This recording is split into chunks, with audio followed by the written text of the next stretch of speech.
Kuuntelette Iskelmätähtiä ja Tähti-iskelmiä -ohjelmaa. Ja täällä tänään taiteilijavieraana on Seppo Ahokas. Vaikka tässä äsken kuunneltiin tätä Suomen joutsenta Dallapein ja Kosti Seppälän esittämänä vuodelta 1989, mutta me tässä soittelemme vähän useampien laulajien levyttäminä, mutta tosiaan täällä on Seppo Ahokas tänään taiteilijavieraana ja se johtuu nyt siitä, että Sepolta ei ole tätä äänitettä vielä enempää kuin nämä 2 laulua tällä äänitteellä, mutta kyllä me varmaan saadaan Sepolta vielä tässä enemmänkin. Tämä levy, mikä minulla tässä nyt on tosiaan vuodelta 2009. Seppo, tässä on ihan hauskasen näköinen tämä kuva. Mistä kertoo? Se on Parikkalassa semmoinen niin sanottu, sitä sanotaan siellä Parikkalassa Eino Leinon mökiksi, vaikkei se hänen omistuksessaan koskaan ole ollut, mutta Eino Leino on siellä viettänyt kesiensä tässä mökissä. Ja mun isä on niin kuin maalannut siitä, tämä on niin kuin taulusta, tai siis maisemasta maalattu tämä kuva tästä mökistä. Kyllä, ja tämä äsken kuultu Suomen joutsen myöskin koskettaa isää millä tavalla? No isä on ollut se oli 35. maailman ympäri purjehdus.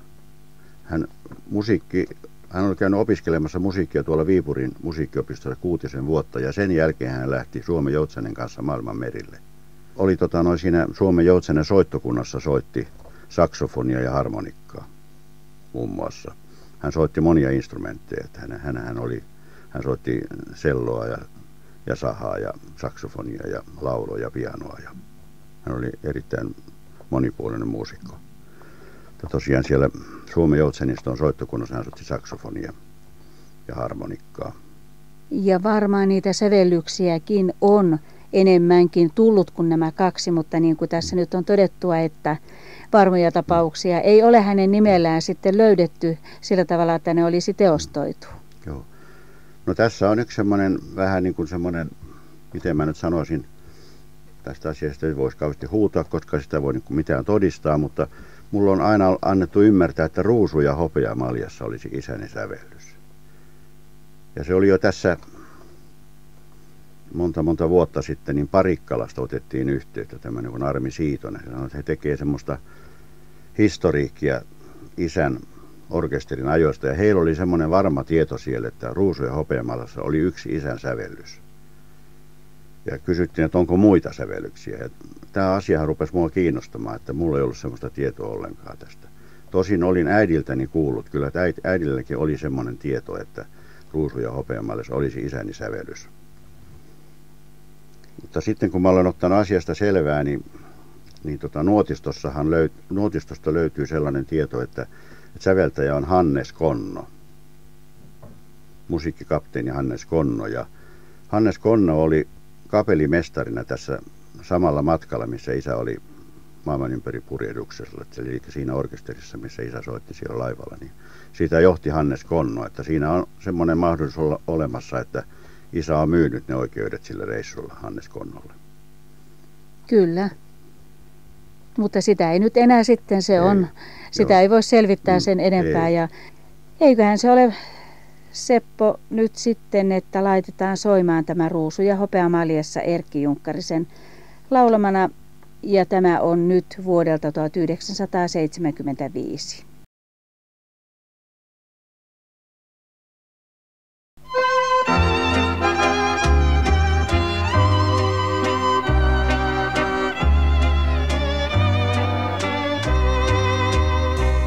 Sun ruususi punaiset mä laitoin hopeamaljaan. Vaan kauniimman mä niistä taitoin ja pistin rintaan. Nyt hopeamaljassa ottaa nuo ruususi rakkaat. Kun katseeni milloin ne kohtaa, ne mulle kuvaa.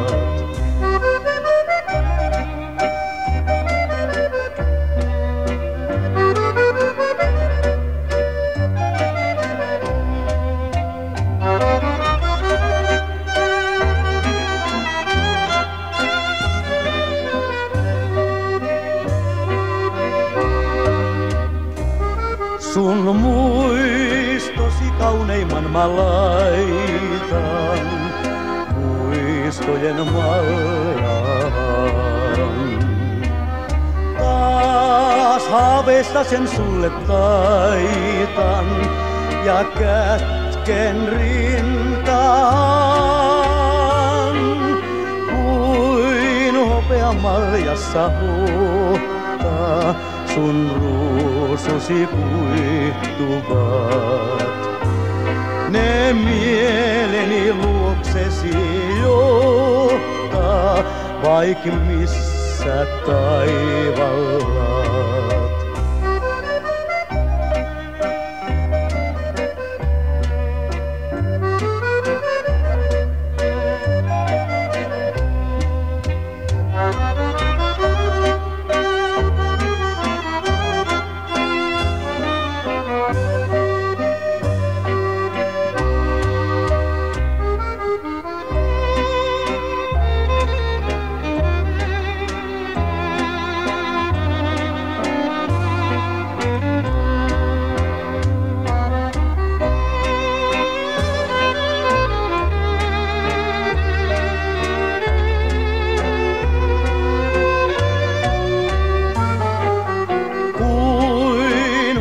Sekuvat ne kultaa sun purppuraposkillas.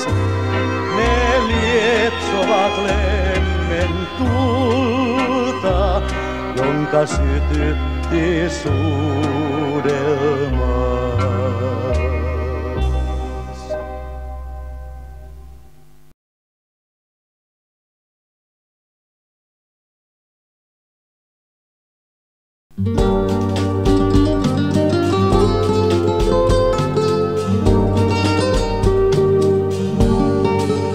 Play the guitar, play it again, my Johnny.